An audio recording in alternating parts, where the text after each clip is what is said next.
আসসালামু আলাইকুম। আজকে আমি বাটাবাটি ঝামেলা ছাড়াই একবারে ইনস্ট্যান্ট পেঁয়াজি রান্না করে দেখাবো। দেখেন, পেঁয়াজ, বেশি পরিমাণে পেঁয়াজ, কাঁচামরিচ, হলুদ, লবণ, মরিচ গুঁড়া এবং একটুখানি খাবার সোডা, আর হচ্ছে আদা রসুন জিরা পেস্ট একসাথে, আর একটুখানি সামান্য গরম মশলার গুঁড়া দিয়ে এটা মেখে নিয়ে ভাজলেই হয়ে যাবে। তবে ইনস্ট্যান্ট বলেছি এই কারণেই যে আপনারা সমপরিমাণে খেসারির ডাল, মসুর ডাল এবং হচ্ছে বুটের ডাল ভালো মতো ধুয়ে আর একটু সামান্য পোলার চাল দিবেন, দিয়ে ধুয়ে শুকিয়ে নিয়ে ব্লেন্ডারে যদি আপনারা আধা ভাঙা করে, মানে খুব বেশি পেস্ট করবেন না, একটু একটু আধা ভাঙা থাকবে, এরকম করে আপনারা সারা বছর রেখে দিয়ে কাঁচের জারের মধ্যে রেখে দিয়ে খেতে পারবেন।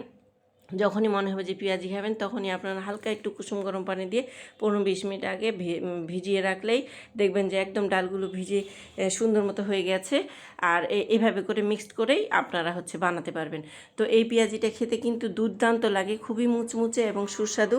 তো অবশ্যই ট্রাই করবেন। ভালো থাকবেন। আল্লাহ হাফেজ।